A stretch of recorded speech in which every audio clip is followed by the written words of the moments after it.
为度化天下无边无际的有情众生，速得无上正等觉圆满佛国，请大家发广大殊胜的菩提心，以及方便广大密诸神动机，并且如理如法的谛听。Please listen to the teaching by cultivating the two aspects of supreme motivation, the vast intention of the Mahayana Bodhicitta, and the profound method of the secret mantra of Vajrayana, so as to be able to liberate all sentient beings as limitless as space to the state of the unsurpassed Buddhahood. 那现在呢，我们开始讲这个中观根本慧论。上次呢，我们讲到了这个学习中观的目的，然后以及这个讲论的方法这些就是大致上讲了一下。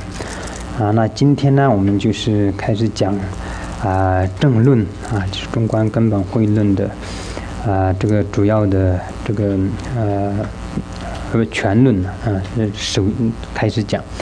那在这个之前呢，我们可能要复习一下就是这个中观的论师啦，然后就是应称派然后就是这个这些等等的这些，可能在这边有很多道友是学过中观的，就大家都清楚，但是呢，没有学过中观的话，可能首先对这些要有一点点的认知。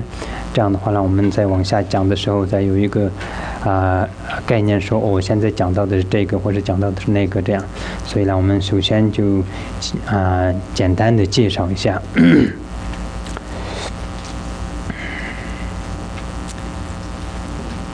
So today we will continue on with the root stanza of the middle way, the Mula Madhyamaka. In the last session, we have spoken about the purpose of learning this thesis, and as well as the ways of explaining this thesis. Today we will be getting into the actual thesis or the treatise itself. But before we begin, I find that it's important for all of you to know the key concepts that are related to the Madhyamaka philosophy, because I know many of you have been exposed to this knowledge before, but some of you, I believe, have never learned about this. So I find that it's important for you to establish some basic key points, learning about some basic concept before we actually get into the subject matter itself. 首先我们上次讲了中观根本慧论是谁著的这个已经讲了。然后呢，所谓的中观呢，我们在这个早期印度的时候呢，我们有一被称为就是著名的两位中观的论师就是著名的两位中观论师呢，一个是龙树菩萨，一个呢就是圣天论师就是这两位呢是被称为著名的中观的论师。那龙树菩萨呢，上次我们也讲了，佛涅槃后400年出生的然后呢，他以凭自己的智慧然后呢就讲述了抉择了这个佛的第二转法轮的这个密意。然后这个圣天论师呢是佛涅槃后500年出生的，然后那他呢就以这个龙树菩萨拜为师然后呢就是在龙树菩萨座前呢学习了中观后来呢就是他也就是被称为这个中观的论师，在印度的被称为中观的两大论师呢，就是龙树菩萨以及也就是说阿耶菩提或者是圣天论师都是一样的这两位呢就是被称为是中观的论师这样。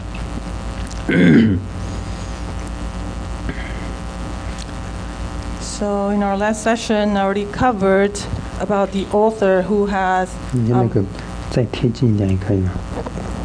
已经碰到了。OK。Is it clear in the back?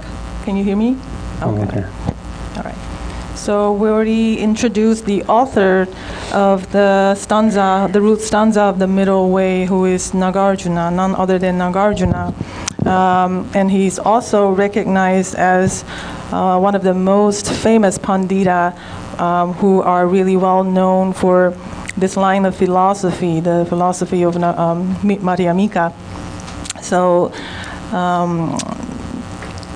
in summary, in early India or in early Buddhism, these two famous panditas are considered the most well-known or most widely recognized in their expertise of Madhyamaka. So the first is Nagarjuna and the second is Aryadeva. So Buddha Shakyamuni already prophesied the coming of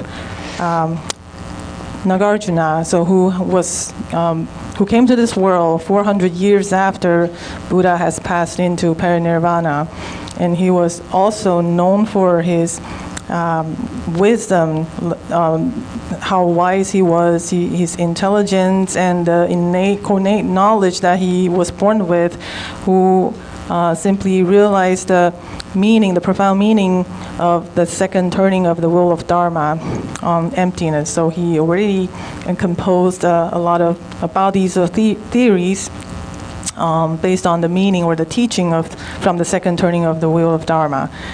And Aryadeva, however, he was born 500 years after the parinirvana of Buddha Shakyamuni, and he had learned from Nagarjuna, of course, also mastering all the philosophy of the Madhyamaka, and therefore both of them were later recognized as the most established and most renowned pandita of this philosophy, the philosophy of Madhyamaka. 然后龙树菩萨著作了《中观根本慧论》等等的，还有很多其他中观的论点。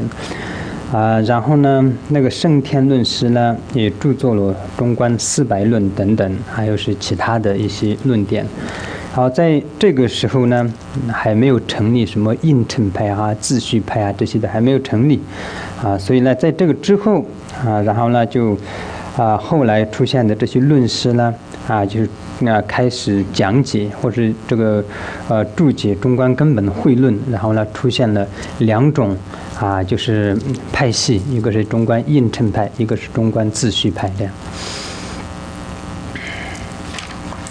So as you already know, Nagarjuna has composed a huge body of theses or treatises on Madhyamaka. Aryadeva himself has also composed very famous treatises such as the 400 verses of Madhyamaka and so on. So these two are very prolific authors in this philosophy. However, during their time, the two schools that we know as the Prasangika school and the Tantrika schools were not yet established. These two schools are rather established at a later time by other scholars who really dwelled into this learning and coming up with their own understanding and interpretation about the philosophy. So the two schools were established at a later time, not during their time. 然后呢，后来呢，这个佛护论师他呢就是写了这个《中观根本慧论》的一个注解，叫做《佛护论》他在这里呢，他就是把这个中观呢以就是应成派的一个方式讲述了这个中观的这个意义，所以呢，就是他后来呢就是变成了中观应成派的这个开派祖师这样。So the school of Prasangika was actually established by a scholar, also a very well-known scholar called Buddha Palita. So he was considered the founder of this school because through understanding and through expounding on this philosophy, they have come up with a way to assert or to deliver the knowledge of Madhyamaka. Therefore, he was considered the founder of Prasangika. 然后呢，就印度的班智达清辩论师他写了一个中观的根本慧论的注解，叫做《般若灯论》他也是这个中观根本慧论的一个注解。他呢就是以这个中观秩序派的一个观点写了讲述了这一个，所以呢就是这个轻便论师呢就是可以被称为中观秩序派的就是开派祖师。On the other hand, the founder of Sotantrika school was Bhaviveka. So he, like Buddha Palita, who composed commentaries on the root stanza of the Middle Way, he too has composed his own commentaries on the root stanza of the Middle Way, called the Illuminating Commentaries on the Prajna. So they both have their own interpretation and commentary about the same root stanza of the Middle Way, but they came up with different approach in asserting the philosophy. So Tantrika school was founded by Bhaviveka. 当然就是中观印证派的开派祖师，也有人称就是以前的一些论师们说是越称论师，应该要把它称为是中观印证派的开派祖师，因为他创造的这个注解里面跟印证派的观点接近的，他著作的更多一点，也有人这样说。但是呢，这些里面有很多的辩论，但是我们这里今天就是简单的介绍一下，这样知道就可以了。Some attested that Chandrakirti should also be considered the founder of the school of Prasangika, because he has composed many more theses or treatises on explaining or commenting the root stanza of the Middle Way, more than Buddha Palita have done. So he should actually be considered the real founder, but since that is not the focus of our argument here in our class, so I just want you to know that some attest that Chandrakirti should also be considered the founder of Prasangika. 所以呢，在这里呢，就是不同的宗派有不同的观点，但是呢，大致上的话，比较就是公共的，大家承认的或者大家所讲述的呢，就是刚刚我们讲的，就是佛护论师以及这个轻便论师，就是印证派跟秩序派的，就是开派祖师，大致上大家是共同这样认为。So just in general, what's widely recognized as the founder of the school of Prasangika and Sotantrika are still Buddha Palita and Bhaviveka.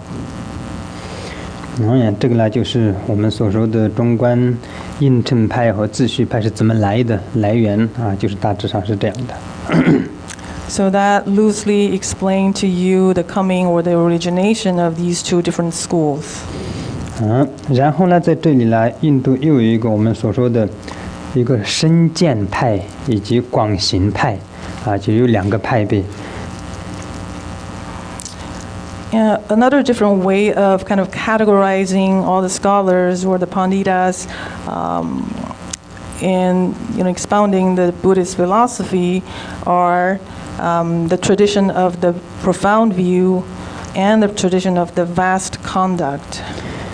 这个呢，就是深见派的开派祖师呢，大家都共认为是龙树菩萨就是深见派的开派祖师。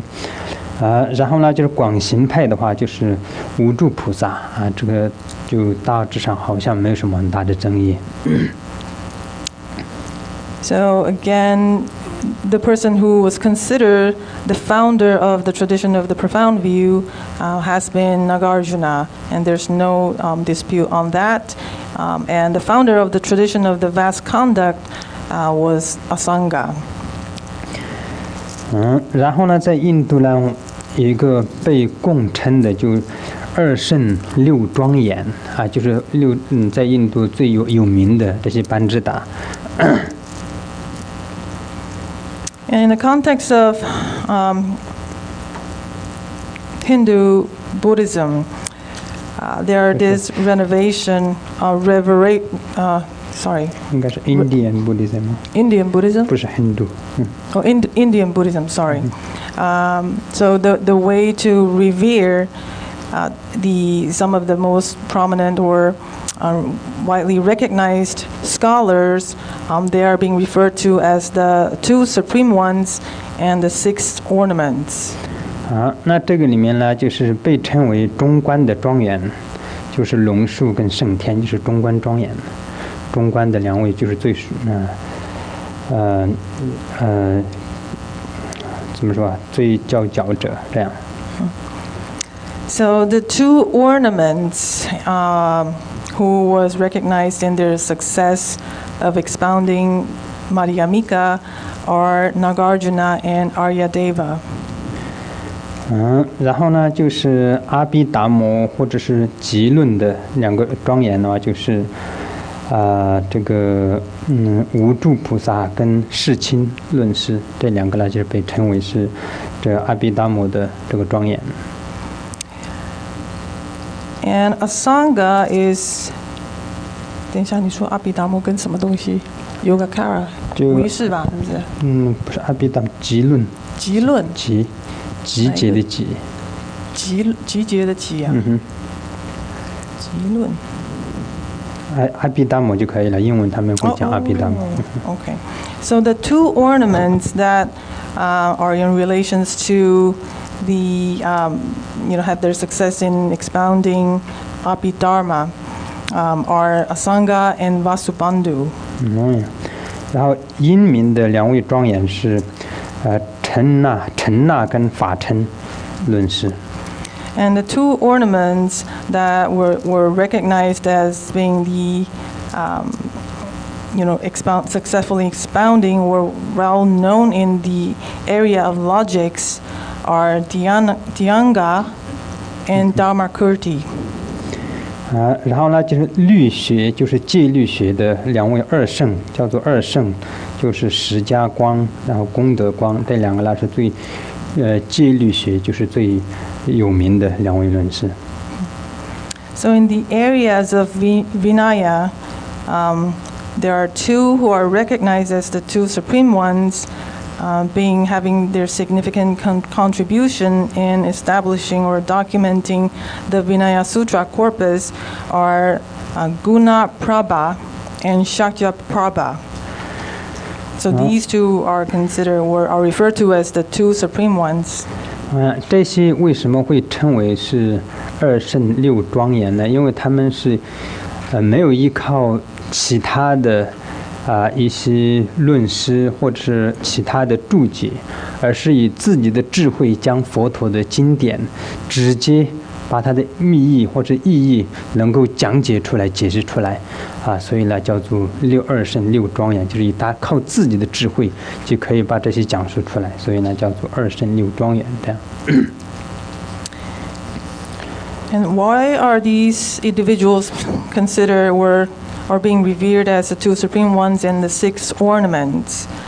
The fact that they were being revered as such was because they are such an accomplished philosophers or scholars or pandita, whatever you call it. They have achieved that status of recognition without relying on studying on other people's composition. So they basically came up with this explanation or their own theories on all these commentaries based on their own wisdom. So their innate wisdom has made it possible for them to, compose all these bodies of thesis, on expounding all these important philosophies of Buddhism. 所以呢，就这里的话，就是简单的给大家一个介绍就是中观的来源，然后中观的论师们在印度是怎么样的这样。So that was a brief introduction to the origination of the Madhyamaka and the Panditas that are, considered widely recognized alongside this philosophy. 接下来呢，我们讲这个中观根本慧论的这个首先，中观根本慧论呢，它分成3个部分来讲解。第一个就是首义，然后第二个是论义，第三个是伪义。所以呢，用3个部分来讲。So now we will get into the actual treatise itself. And the treatise can be divided into 3 parts. The first is the beginning, or the preface. The second is the thesis itself. And the third part is the conclusion.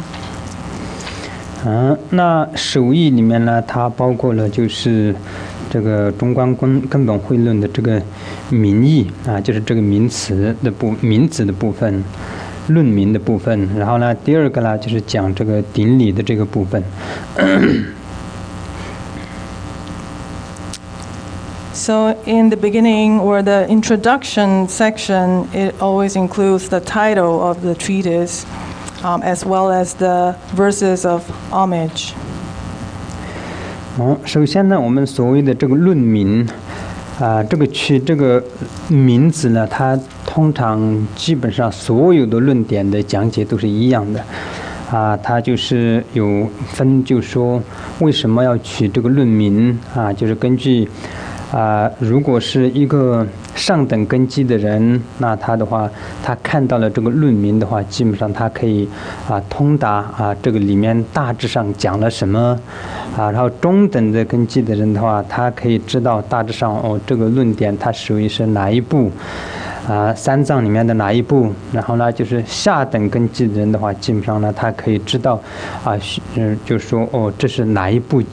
你要让他去找一个这个法本的时候，他会认识这是中观，这是这个根本慧论，这是入行论等等，他可以这样找，就是这样的，有这样的意义，就是取名的意义是这样。这个跟所有的论点讲解的时候都是一样的。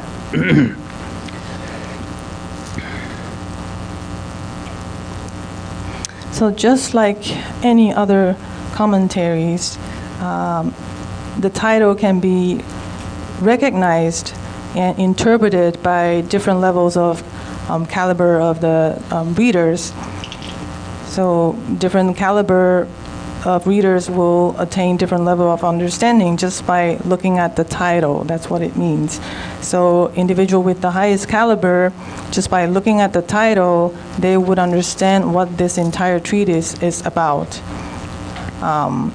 And for the middling caliber of individual, they would be able to identify out of which basket, out of the 3 baskets, this commentary belongs to. So the lowest caliber of individual, they will be able to locate a particular writings just by looking at the title. 然后呢有中文的法本的人请翻这个中文的法本哈。所以这里面呢慈城露珠堪布的这个讲记这里非常的仔细，我们就是按照这个讲，然后你们一边看的话，这样会更清楚一点。So those who knows Chinese and are using the Chinese handouts, please read or look at the commentaries written by Khenchen Tsochung Lodru Rinpoche. He has a very comprehensive explanation to this root stanza, so it will be really helpful for you to be reading it through and carefully. 然后呢，取论名的方式呢，一共通常就是牛马巴的论师们说，一共有8种不一样的方式。那在这里呢，你们看这个法本就这里面举了几个例子。首先呢，就是如以地方就是这个来取的名字然后呢，就是以这个请法者取的名字等等的就是这里呢，我们一个一个的可以解释。So if you read page 3, the last paragraph, again, sorry, with the Chinese handout. Oh, okay, sorry, scratch that.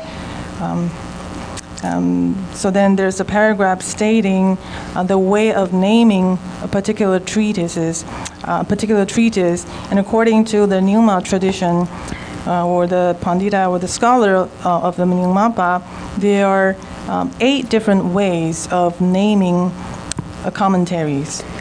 第一个呢是就是传法的地点而取名的。比如说这里有一个例子，就是冷切经。这个呢就是佛在传法的时候就佛去龙宫传法之后，回到印度南方斯里兰卡的境内的时候呢，传了这个法，所以呢就是以地方取的这个名字叫做冷切金，是按照传法的地点而取的名字。然后第二个呢，就是以勤法者就是取的名字。印度曾经有一位王子，他是跟佛同年同月同时出生的一个王子，他叫做圣君王。所以呢，他请释迦牟尼佛传法，所以佛传的这个法取的名字叫做圣君王请问经这是勤法者，按照勤法者取的名字。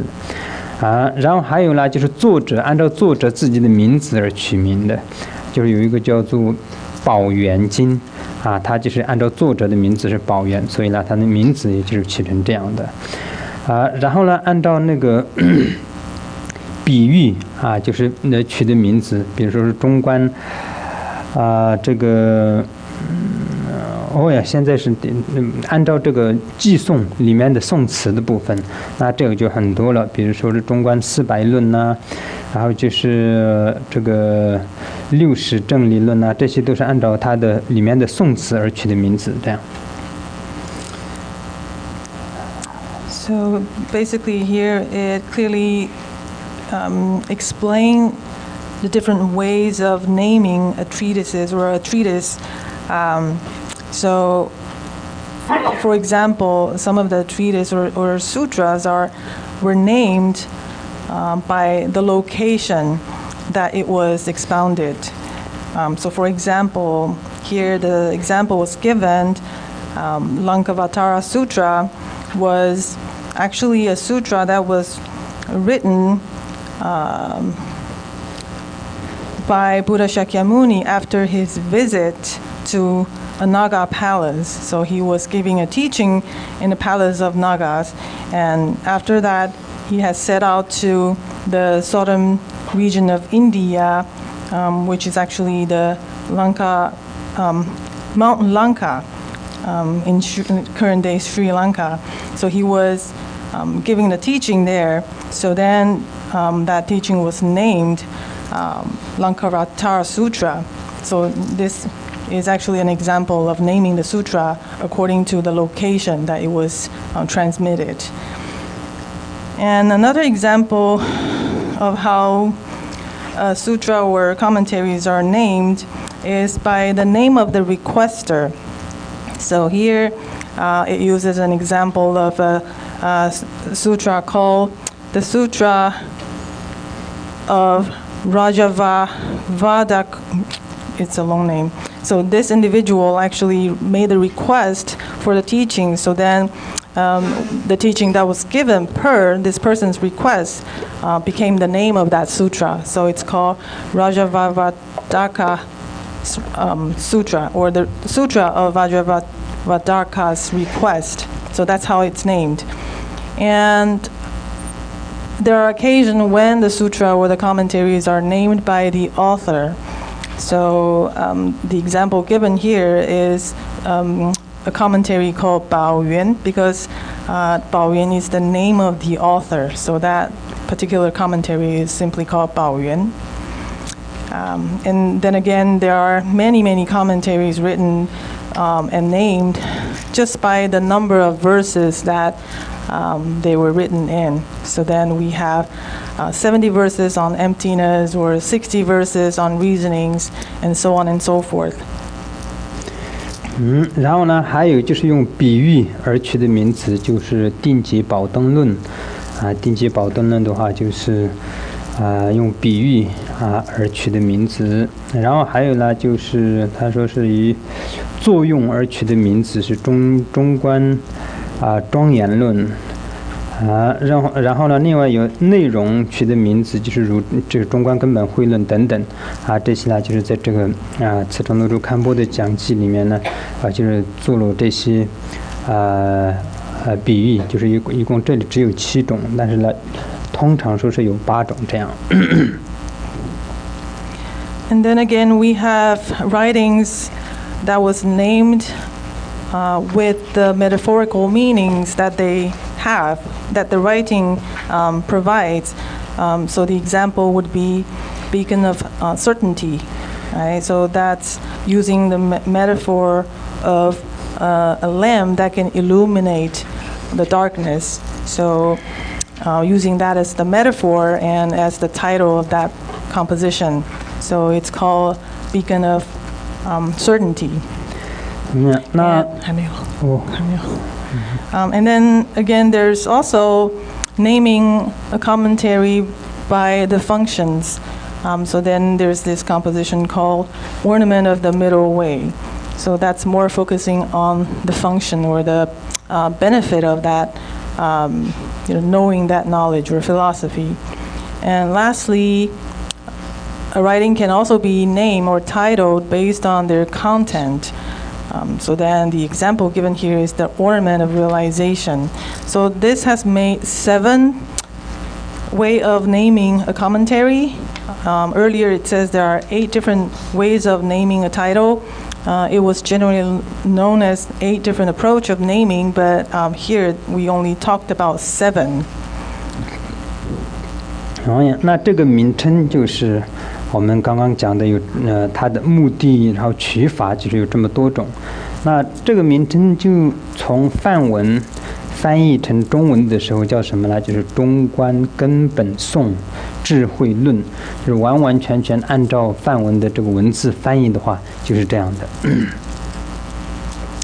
So now when we literally translate the title into what we name this composition in Chinese, word for word from Sanskrit to Chinese, that has led to the naming or the title of the root stanza of the middle way, or to English. 那中观是什么意思呢？现在呢，我们就开始解释这个论名了。论名里面的中观2字。中观2字呢，梵文里面就是 Madhyamaka 啊，就是用梵文的话就是这样。那翻译成中文就是中观这样。那大致上一般就是说中观，我们不 focus 在某一个论点的时候呢，中观它解释有3种，一个呢就是中观的论师也可以，然后另外一种方式呢就是中观的宗派。然后呢，另外再一个呢，就是中观的论点所以呢，就是通常的话，中观就是可以这样3种的解释但是呢，在我们今天讲这个中观根本慧论的时候呢，它是中观的意思就是有2种，一个呢就是所权义中观，以及能权具中观就是这2个。So the middle way, Sanskrit word Madhyamaka, or Chinese Zhongguan, there are 3 ways of approaching the meaning of Madhyamaka, or the middle way. So what it alludes to is it can be associated with the commentator or the writers who has written the commentaries, or we can associate Madhyamaka to a certain school, so a particular school of Madhyamaka, and also we can associate Madhyamaka with the commentaries. So the commentary that was made to explain or comment on the notion of Madhyamaka. So here, this is what we will be elaborating on, is the commentaries of Madhyamaka. And in terms of the content, we are to look at Madhyamaka in 2 different perspectives. The first is the meaning that Madhyamaka is trying to interpret or trying to establish. So we're trying to explain, Madhyamaka is trying to establish a certain meaning. And the second aspect is what it was used to explain what it's trying to establish. So the things that is to be established and the establisher, if you understand the dualistic aspect of the structural component when we look at Madhyamaka. 那这里第一个所权义中观的内容是什么呢？它的内容就是远离八边等一切细论的空性啊，就是这个我们所说的所权义中观的内容是这样。然后也可以解释成，就是说基到果的这个中观啊，基中观、道中观、果中观，或者说基般若，然后道般若或者果般若这样。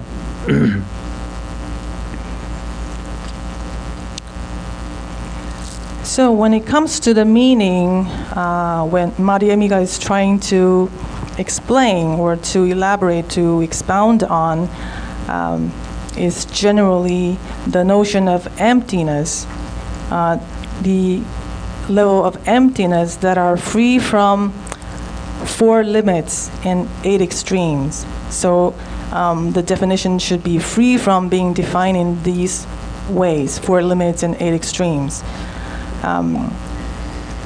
And also another perspective when it comes to elaborating or expounding on emptiness, we also try to approach delivering the meaning of emptiness from the ground, from the path, and from the result.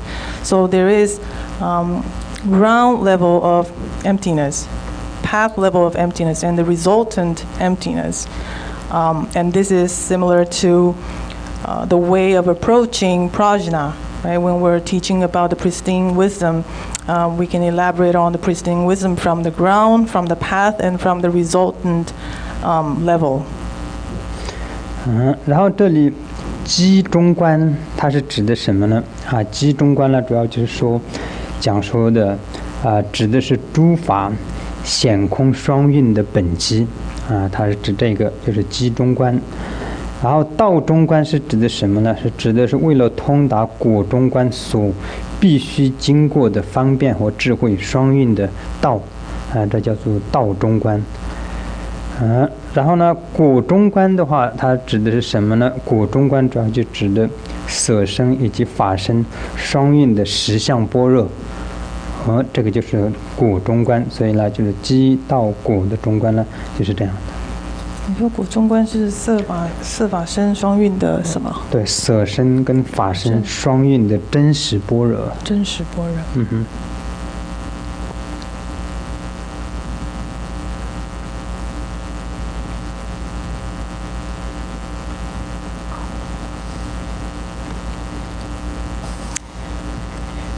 So, what is ground Madhyamaka? What does that mean? What it alludes to is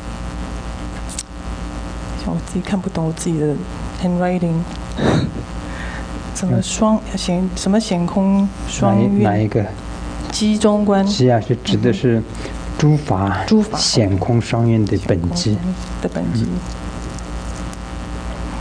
Okay, so ground Madhyamaka is the basis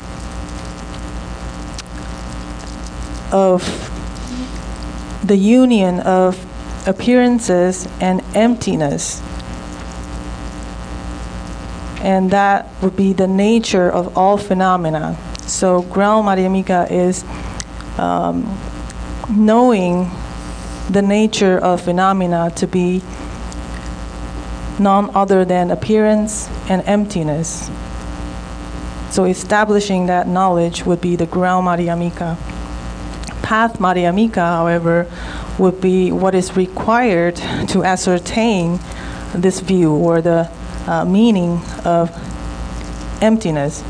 So utilizing this wisdom, utilizing the skillful means to ascertain what was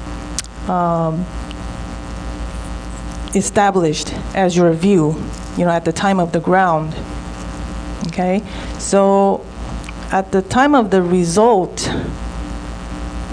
that means that through the practice, through the accumulation of wisdom and skillful means, you have arrive at the level of resultant state where you are experiencing the authentic wisdom, prajna. So the ultimate truth of what it means by the union of the Rupakaya and Dharmakaya. So that means you are having this experiential knowledge, not intellectual, it's experiential knowledge of the truth, the ultimate truth. Okay, so that would be the resultant state of Madhyamika. 然后第二个能全具中观能全具中观呢，它分两个，一个是经典的部分，一个是论点的部分。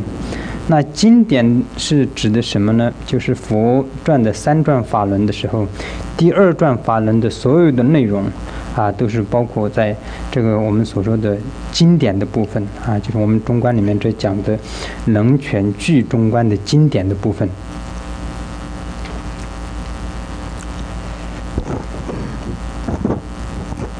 So the second component of approaching Madhyamika is the, what's used to explain what is to be explained, the notion of emptiness. So these would be the teachings that was left by all the Buddhas and all the Panditas in the form of sutras and commentaries, right? So sutra, it means all the documented sutras from the teachings from the second turning of the wheel of Dharma. So all documented in the form of sutras. So this is considered the first component of what is to be, what will be used to explain what is to be explained. 那这些呢经典的部分呢，全部在大藏经典里面就有说母子这个般若经典就是有很多部，有些称为是17部，还有说20几部，总之就是有很多部，这些全部是称为这个经典的部分。那据中观的论点的部分呢，就是以中观根本慧论为主的如中论七日空行论等等，那就有很多很多的，就是印度的很多的论师们著作的，这些都是著作这个空性的部分的，全部都是属于是据中观论点的。Yeah. So the second part that is used to illuminate the notion of emptiness is the commentaries. So in the sutras, we have all the 17 what's called mother and child prajna paramita. So those are considered the sutras from the second turning of the wheel of Dharma. And the commentaries or the shastras are all the commentaries, spanning from the root stanza of the middle way. So root stanza of the middle way is considered the fundamental and the principal one, but then there are other commentaries that was established over the years, and so many bodies of writings alongside this root stanza of the middle way. So all the commentaries together is called the second component of approaching Madhyamika. 然后呢，就这个以上呢，就是简单解释了这个中观这两个字，然后接下来就是根本颂这三个字。那为什么会称为是根本颂呢？龙树菩萨一共著作了中观六论，有时候会称为六论，有时候会称为五论，有时候就是说中观根本、中观六论也好，五论也好，那就总之这些六论五论里面的最根本的主要的就是这个中观根本慧论，所以呢就是被称为这个根本颂。So the title root stanza,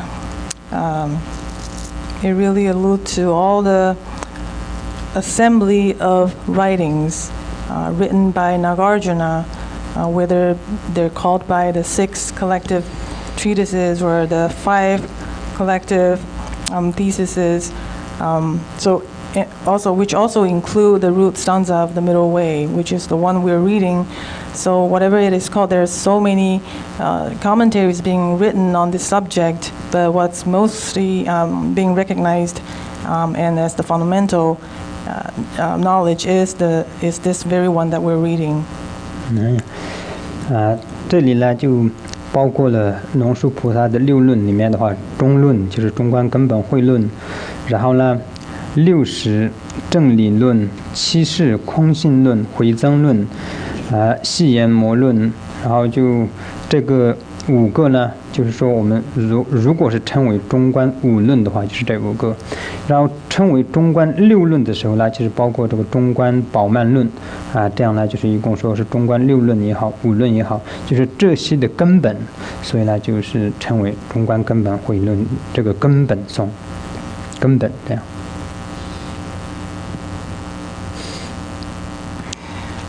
If we're referring to the 5 collective theses or treatises of Madhyamaka, then it include the root stanza of the middle way, 60 verses on reasoning, 70 verses on emptiness, and 2 other commentaries that I currently don't have translation of their name for. So that's the 5 way of defining what these 5 collective treatises are. And there are also different ways of including or defining what is considered the 6 classes of treatises. But it still includes the 3 that was just mentioned. 可以了吗？ Yeah. 那在这个里面，那中观根本慧论它是所谓根本的话，那比如说是这个7世空行论呐，然后就回增论呐，那这些在讲什么呢？这里主要就是讲7世空性论呢，它主要就是这个中观根本慧论的第7品的语义第7品的语义为什么要在7品里面第7品再加以解释？然后呢，这是要造一个这个7世空性论呢？因为在第7品里面主要就是讲生住灭都不存在就是在抉择这一个部分。那在抉择这一个部分的时候呢，如果生住灭一切都不存在的话，那世间人就会没有办法接受或者是会模糊，要生住灭都不在的话，那怎么办呢？那我们不是明明的我们会看到这些有生有住那这些怎么办呢？就是为了遣除他们的这些疑惑为了遣除他们的疑惑呢，就是第7品上面呢再加以就是写了一个著作了一个论点，就是7世空行论。所以呢7世空行论它的根本也就是这个中观根本慧论。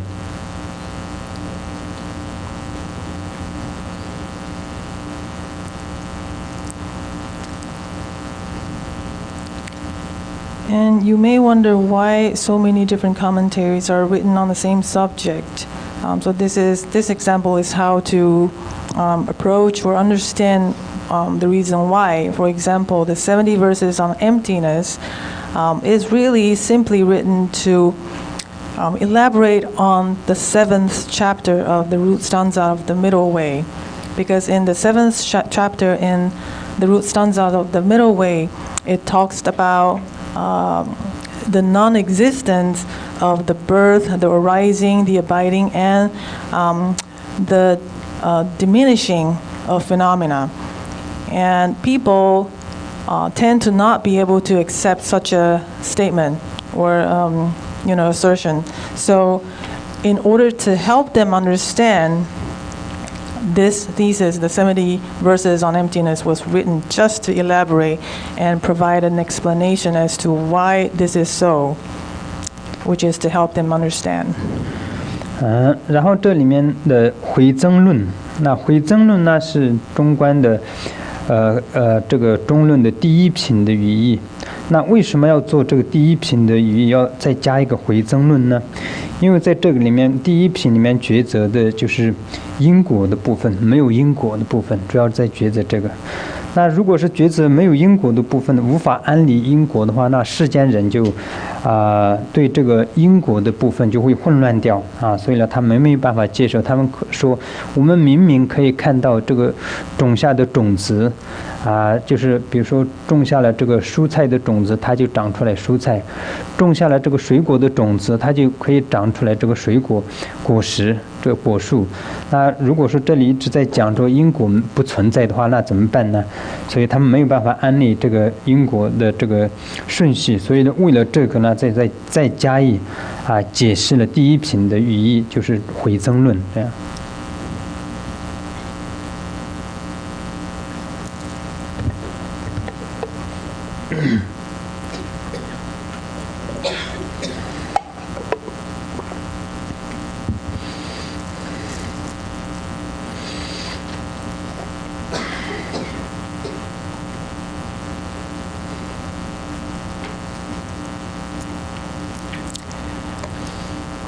So similarly, these other commentaries, just like the reason why the 70 verses on emptiness was written to, get people to understand, what you're experiencing in reality doesn't always lead to the ultimate truth, because they can attest to the fact that, we observe and experience birth, death, and abiding on a day-to-day basis. How can you say that doesn't exist, right? So similarly, this commentary, I tried to find the name of it. I found the Sanskrit, it's really long, and it doesn't have an English translation for the commentary, but it's called Vigrahavyavartani.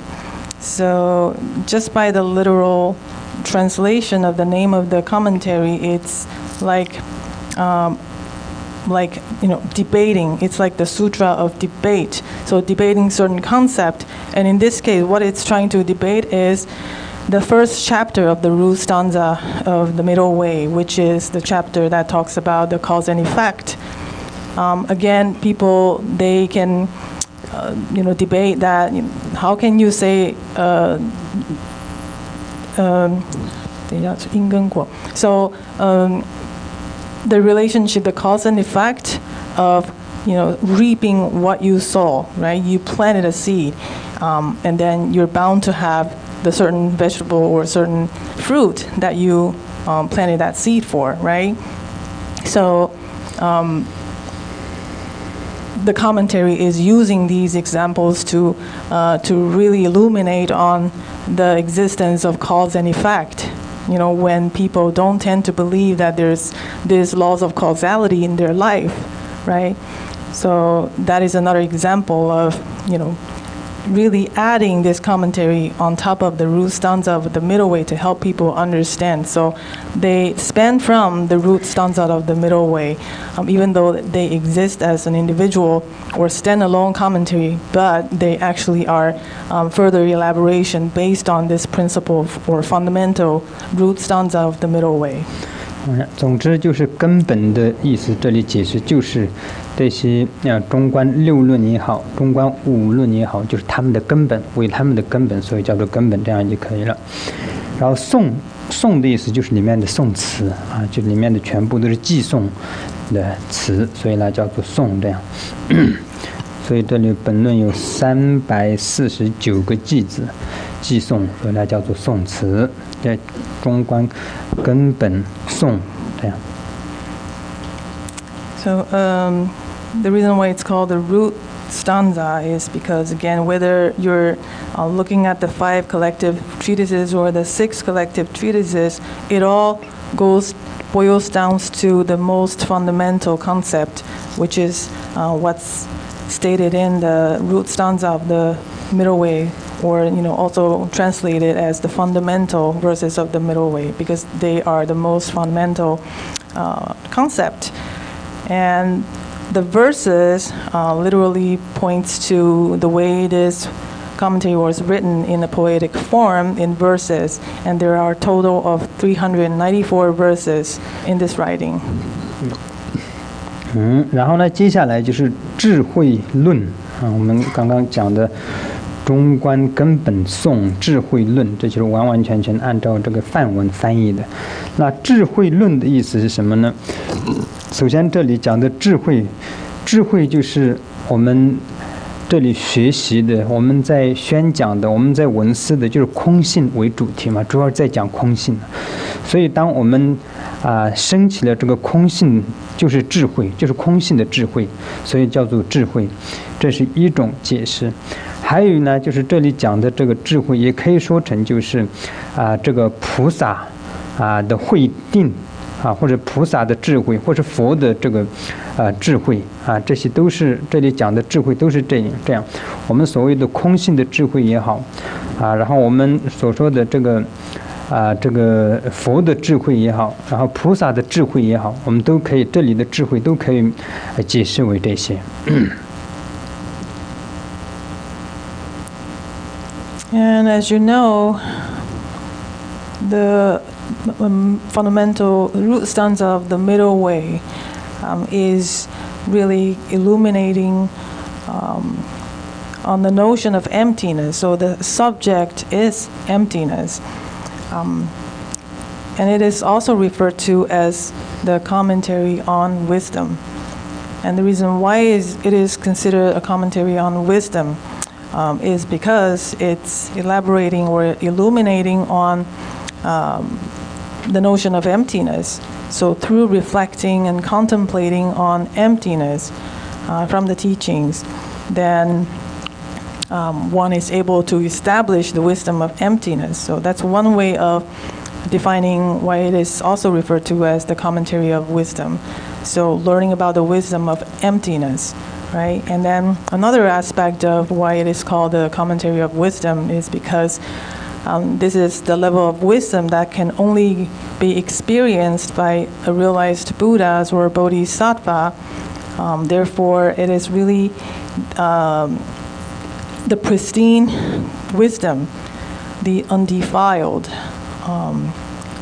non-conventional, the ultimate pristine wisdom that only Buddha and Bodhisattva can experience.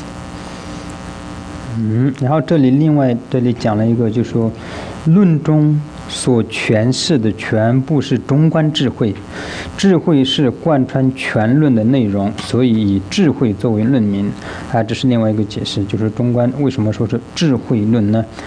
这样就在这个版本里。And also the other perspective of defining Madhyamaka as a commentary on wisdom is because what Madhyamaka is trying to explain is the wisdom, this pristine wisdom. And throughout the commentaries, it is this wisdom that are, making itself known, right? So that is why this is also called a commentary of wisdom. 然后接下来就是论的话呢，它有两种含义。一方面呢，论可以有一种含义就是对峙对峙的对峙，然后另外一个呢，也可以就是解释为就是救护的作用救护救护对，哪一个救护？就是急救的救人的救护救护和对峙的。那为什么有？护是保护的护吗？对，保护的护。那为什么这样去解释呢？因为我们以理论来推理推理的方式，以理论的方式呢，将我们相续当中的一切烦恼和分别念对峙了它们，以理论的方式对峙它们，所以呢，论点它有这样的作用我们这里面中观里面全部都是用推理或者理论这样的方式在对峙我们的相续当中的一些烦恼、分别念、执着等等，所以呢，它也有对峙的一个意义。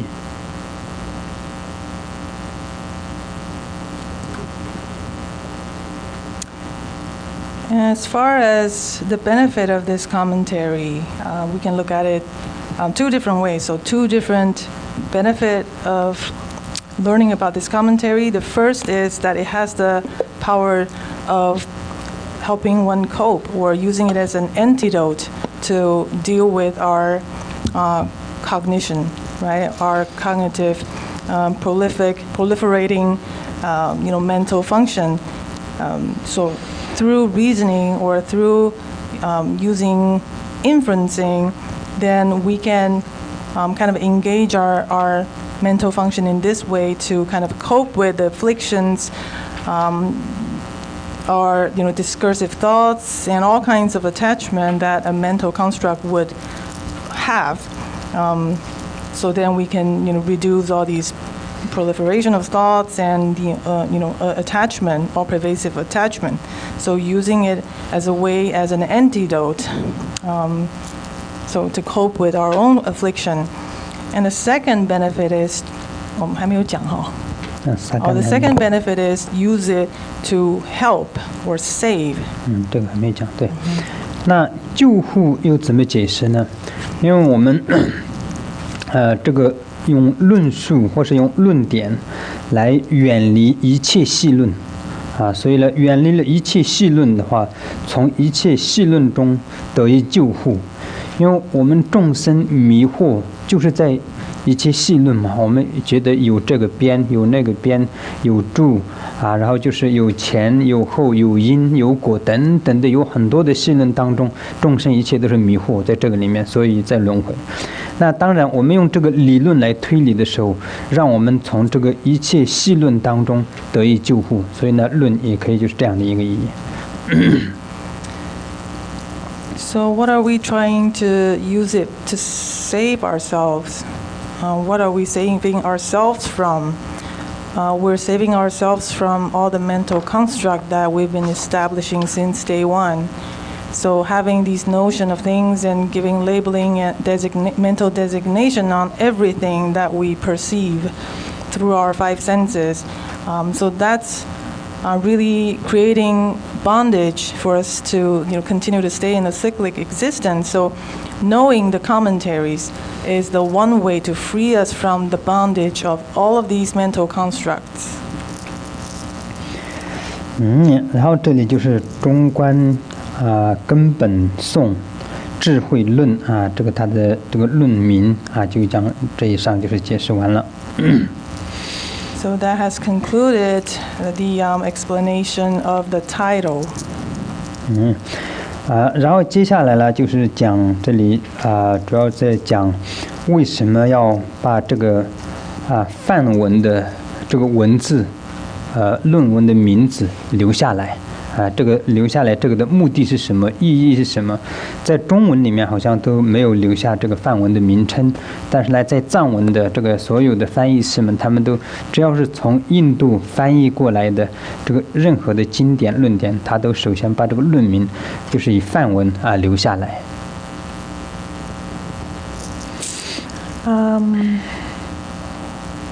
So why, if you notice, you may ask, why are we keeping its Sanskrit title? Because I know in the Chinese commentaries, they don't often keep the Sanskrit title. They only use the Chinese title, right, or the Chinese translation of the title. However, in the Tibetan tradition, we always keep the Sanskrit title. And also, the information about the original author, maybe the Indian Mahasiddhas or the Panditas, and then, all the relevant information of the original author are kept in the Tibetan scripture. 然后第一个要留这个论名梵文的论名的这个目的是什么呢？就是相信这个论点是从印度翻译过来的。那从印度翻译过来的相信的话有什么意义呢？因为在印度翻译过来的话是一定是正确的这是可以100%的确定这是正派的。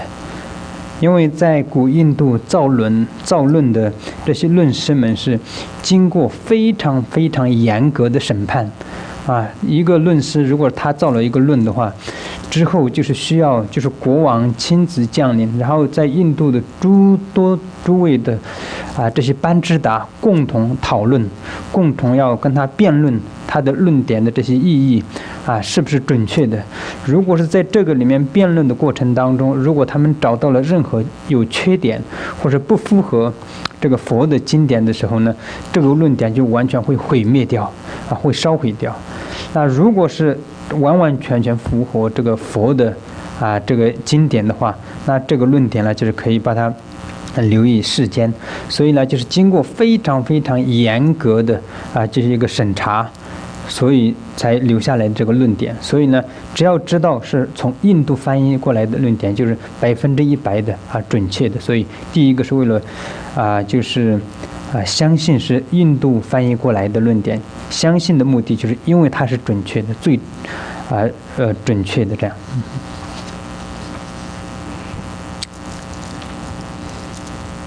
So the reason why we're keeping the Sanskrit title and all other relevant information is first, we want to authenticate the source of this writing. So having the Sanskrit title there sort of authenticate the authenticity of this writing, right? Where it is originated, mostly from the ancient India in Buddha's time. And in the process of authenticating the writing, someone's writing, a commentator's writing, it involves a complicated process of having the king of that region and having all the scholars, panditas, to gather around and debate on the writing so that they can finally determine that it's free from any kind of flaws. Because if they find any flaws in their writing, they will not credentialize, give credential to this writing. They will burn the commentary as a result. So credentialing or authenticating someone's commentary is a very serious and complicated matter. So again, through like scrutiny, through intensive debate and all these examination, and finally when writing was deemed meeting the spirit of Buddha Shakyamuni's teaching, original teaching, then it will be sort of credentialized and published. So when we see a Sanskrit title on a writing, that pretty much indicates the authenticity of the source. 所以呢，从这一点我们可以要了解一些事情，就是当今现在我们所看到的很多的法本所以什么我们可以去读，可以去念，什么不可以读，不可以去这个就是跟随这个就是很重要的。这里你看以前的这些印度要做一个论点有多么的严格，而且翻译到藏地的时候，他必须要把这个论名留下来，就是相信这个在后世的后来的这些人看到的时候，才知道这个论点是可以学的，可以读的，这是亲近的论点，这是非常重要的。当今现在的话，有很多人就是懂一点点，就从这里抄一点点，那里抄一点，然后就自己加一点自己的 idea， 就是写一大堆东西，有些是真的一点都不可靠的所以呢，这一点就是我们作为一个佛教徒，我们要非常的注重这一点我们要注重亲近的传承，我们要注重这个亲近的论点是谁造的论，我们要看什么样的论点这些是非常重要的。而且现在太多这样的著作，然后就是有些是非佛教徒做的，有些是对佛法有一点点认知，就是做了写很多这个佛法的东西，然后就道教啦、佛教啦，然后世间啦、神啦，这些全部混在一起写的书也有很多。所以呢，我们以后要学习，我们要真正的要学习它，我们就要选择一个真正的正确的论点经典来学习，这是非常重要的。这个在这个里面，我们就很明确的可以知道以前的那些藏地的那些大义师们，他们要把这个留下来，这也是有非常这个重要的含义在这里的。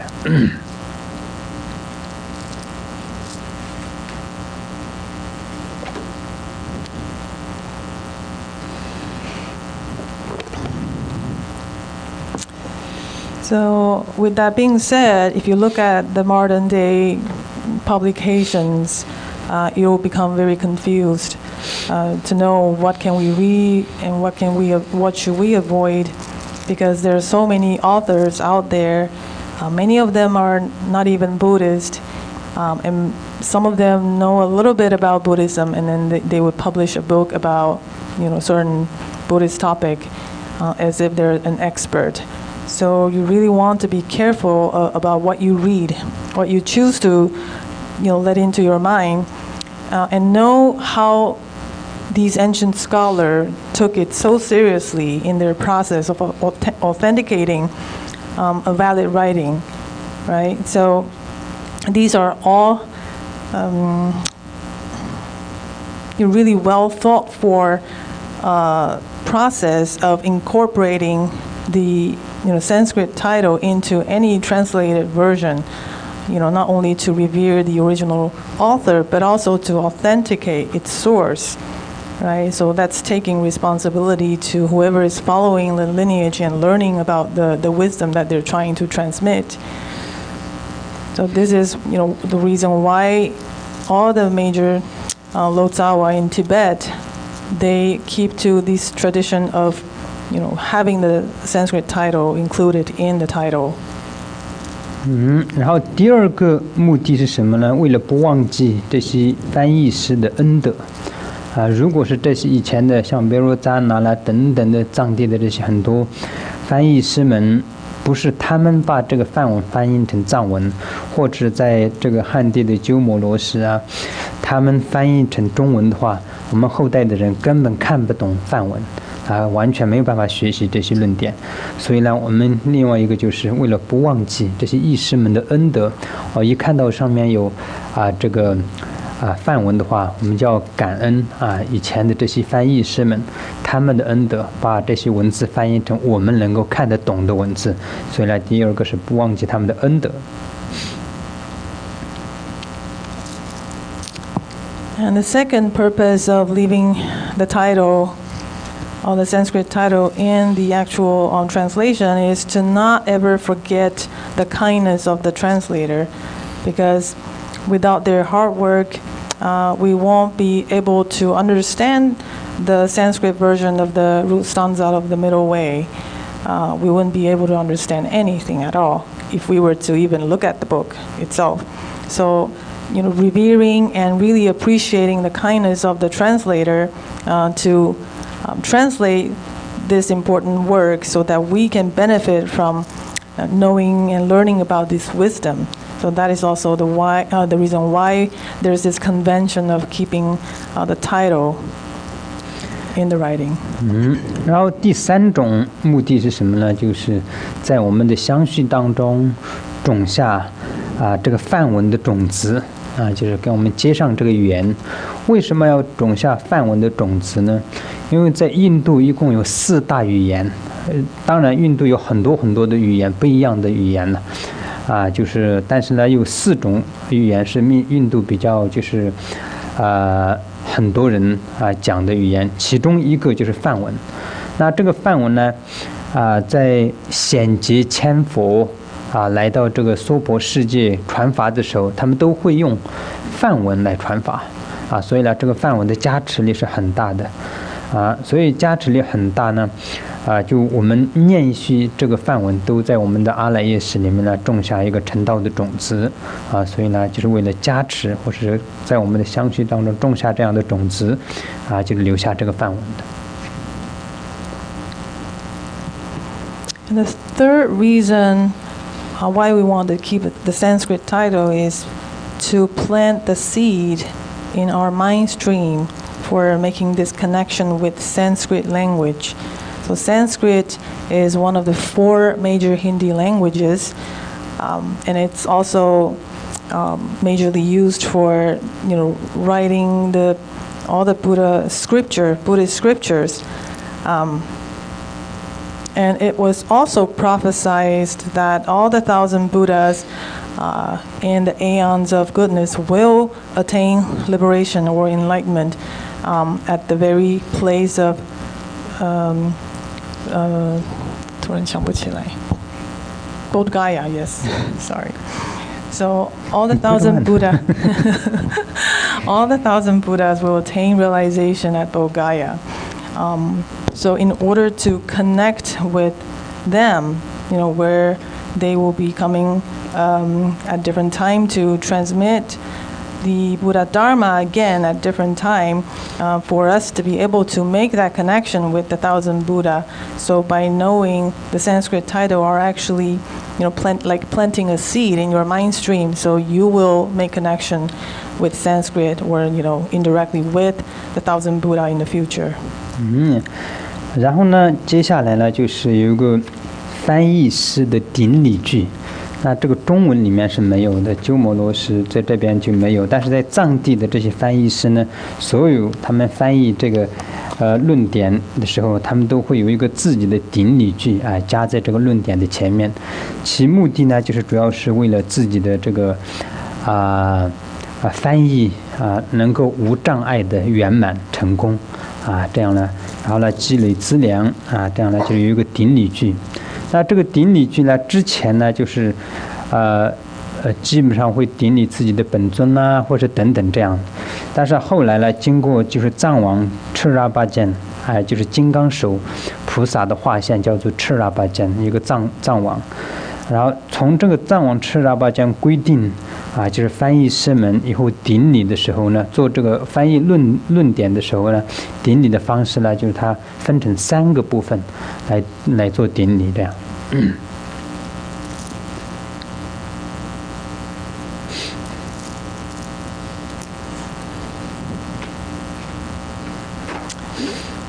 So in the section of offering homage, so homage offered by the translator, I don't know why Kumarajiva's homage is not included in the translation, but usually whoever...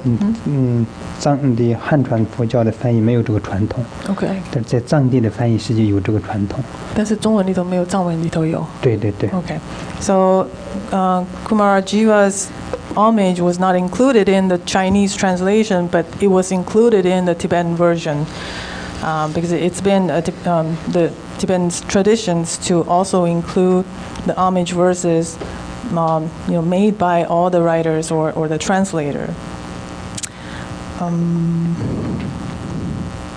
And the reason why we want to, or the translator always, begin by making homage and before their writing, before their translation, is to pray for the success, or the translation work can be problem-free, obstacle-free, right? So by hoping for that, they're offering their homage, also for accumulating merits as well.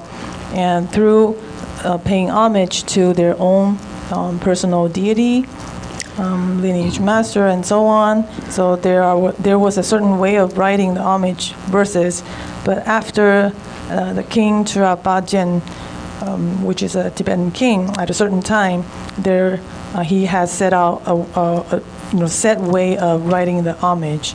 So there are 3 portions or 3 parts in writing the homage verses. 然后它规定的是什么呢？它规定如果是翻译的那个手语是经藏的部分的话，前面的那个礼仪就说顶礼一切佛菩萨就是所有的经藏的部分都是前面翻译师们就应该做顶礼一切佛菩萨然后翻译的是论藏的部分的话，就是顶礼妙吉祥文殊菩萨，然后翻译的是律藏的话，就是顶礼一切遍知佛就是这个呢，就是国王赤二八将规定的这个规定的这样的一个传统，所以呢之后所有的在藏地的翻译师们的话，他们翻译的前面的顶礼就是要不然就是顶礼一切佛菩萨，或者是呢就是顶礼这个妙吉祥文殊菩萨，或者是呢顶礼一切遍知佛。那这样的目的是什么呢？你一看到这个顶礼，你马上就会知道，这部论点它是属于经典、论点、律典你就知道就是属于是三藏经典里面的哪一藏，一看就可以知道。所以他又是做了一个另外的归纳，把这些翻译的这个书做了一个归纳，这样。所以呢，在这里藏文里面的顶礼的话，这里叫做顶礼妙吉祥文殊菩萨。藏文里面是这样写的，因为它属于是论藏属于是论藏论点所以呢就是顶礼妙吉祥文殊菩萨，藏文里面的。So the way King Charabajin has set the rules in the way of writing homage verses is that if the translator is working on translating a sutra, then their homage verse should be paying homage to all the Buddhas and Bodhisattva. If the translator is working on translating shastras or commentaries, then the homage verse should be paying homage to Manjushri, Bodhisattva Manjushri. If the translator is working on translating Vinaya, then the homage verse should be paying homage to all the omniscient Buddha. 这样了哈。所以呢，这以上的话，我们就是把论名跟礼义翻译师的顶礼的部分呢，就是讲完了。所以中观的话呢，通常要说这个中观的话其实是很难的一个论点。所以呢，我们要学习的过程当中的话，要非常仔细的去思维。如果是不细心的话，可能里面有时候我们就会漏掉很多东西，我们就走不下去。中观是比较难的，所以我希望今后接下来的话，可能有很多这个理论啊、抉择推理的这些方式的话，大家要很仔细的去闻思那这样的话，我们才可以一步一步的下去。我也不会引述很多其他的这个就是大德们的讲解。如果这样的话，我们可以 lost 这个 point。但我不会引述太多的东西，我们就主要就是 focus 在这个主文上面这样所以呢，希望大家就以后要好好的就是比较仔细的去闻思不要听课的时候也不能散乱。有时候你散乱一点点，有一个 point 你 lost 掉，下面你就接不上欠的。在佛学院有一个大堪布叫做奇美仁增堪布，他是佛学院的大堪布里面的其中一位堪布，也是在佛学院里面的最精进的一位堪布。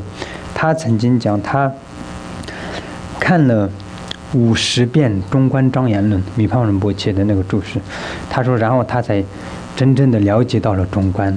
你想一下，我们要1次2次要看懂的话，是可能比较难的。但是呢，也不要说那我可能不行，然后就死心就不看了，也不要这样。我们这里慢慢的讲，然后我也不会讲得很广就是简单的这样讲的话，我们一定会就是对中观会有一些认知，这是一定的所以呢陈明仁增堪布他看了50遍中观50遍是很多的。然后中观米胖仁波切注释很厚的一本，这么厚一本。他是在佛学院最精进的有名的，法王瑞宝是佛学院最精进的陈明仁增堪布。他有时候看书闻思的时候，就是2、3天就，如果是他看到一个论点里面有一个比较难的问题的话，他不把这个问题看懂之前，他不会休息的他就一直看这样。有时候就是1天2天就是看书，然后连吃饭睡觉都忘记就是一直这样看。有时候因为他在学院的时候，他住在莫尼宝州，我住在金刚州，就是这样对比的。然后就有时候他就跑到我中午的时候看到我的烟囱，我们那是钢炉嘛，烟囱冒烟的时候，他就跑到我那里来，他说有没有饭吃我2、3天没有吃饭了就是一直看书，因为没有空去挑水，没有空做饭，没有空烧茶就是一直看书，是这样的所以这么精进的一个堪布然后以前他刚开始在学习的时候我听说就在学院的以前的一些老堪布，他就讲课听完了以后，他就看不懂，他就是3更半夜都去敲这些老堪布的门，就说你可不可以给我一个这个答案呢？他说我这个看不懂。然后就是老堪布就是给他了这个答案的时候，他看懂了以后，他就心安了，就马上就在那里睡着了。因为几天几夜这样看起来，他因为不把这个看明白的时候，他心里不安，他就一直要看懂。然后呢，就是第2天，因为那些老堪布早上的很早嘛，很早起来一看，他就在那个外面的窗口靠着就睡着，这样有很多次这样的所以呢，就是陈明仁增堪布是这样的一个大堪布，一个很大的菩萨了，非常了不起的一个大德。所以呢，他都说看了那么多遍，所以那这样的话，我们的话在听的时候，很仔细的听。然后慈中罗珠堪布这里的这个讲记非常仔细所以我们好好的就是focus， 然后呢就去看的话，应该就是大致上对中观会有一些就是概念会有一些认知的所以呢，今天的课呢就讲到这里。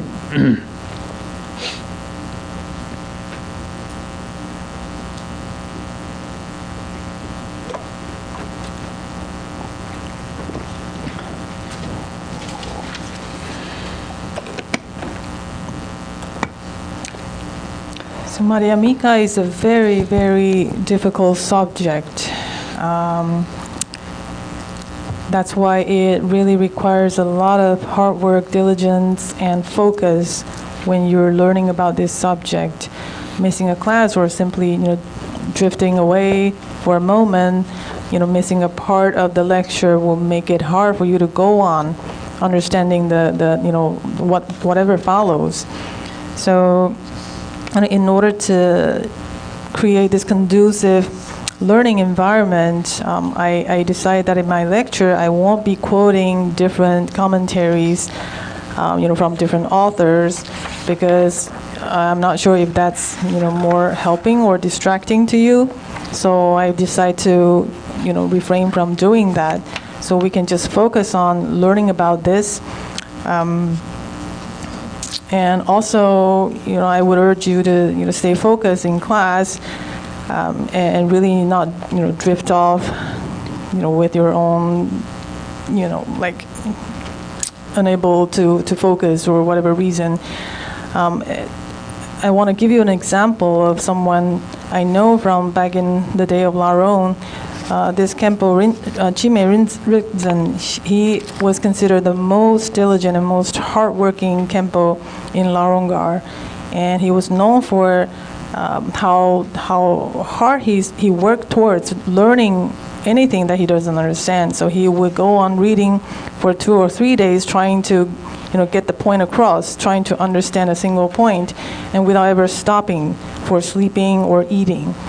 And then he said he had read Ornament of the Middle Way 50 plus times, which was written by Mipa Rinpoche. So it was a very extensive, very big writing, and thick writing. So he had to read that for 50 plus times in order to finally understand the spirit of the Middle Way.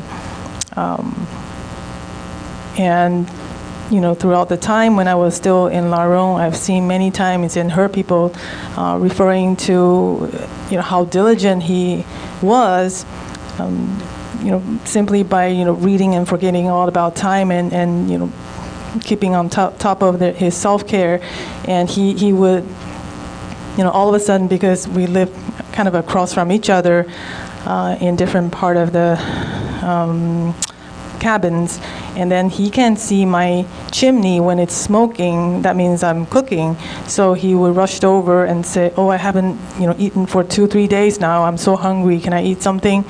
And all this time he was spending in reading and trying to understand the stuff that he was reading.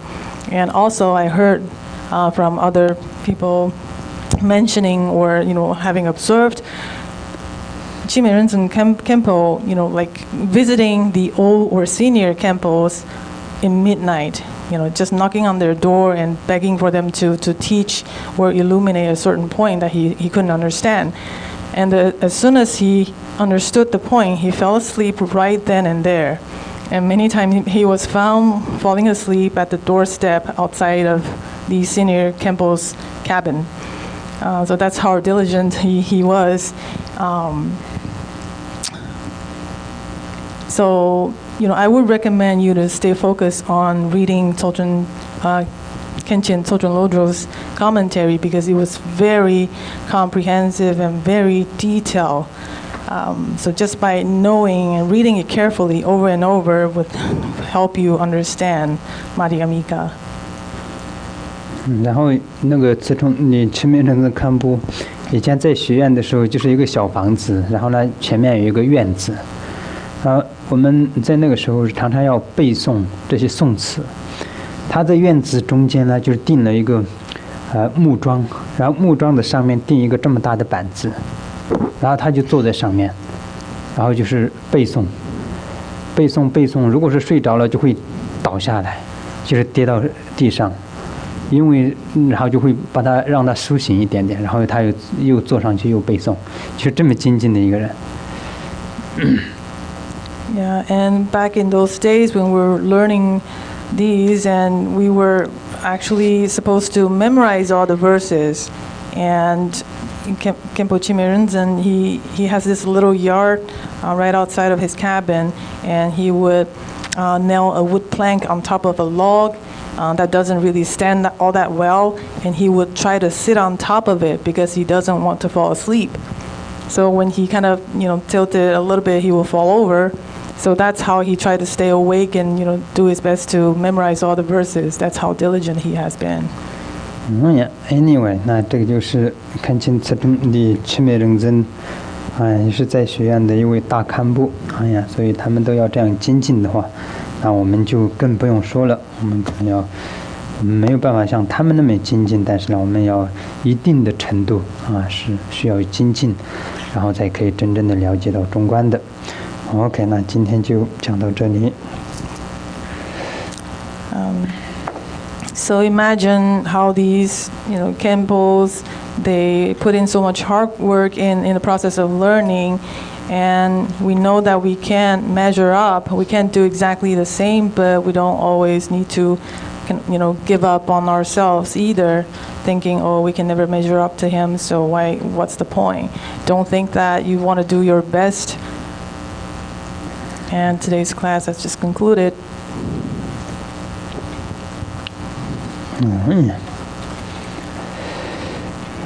OK， 那今天接下来，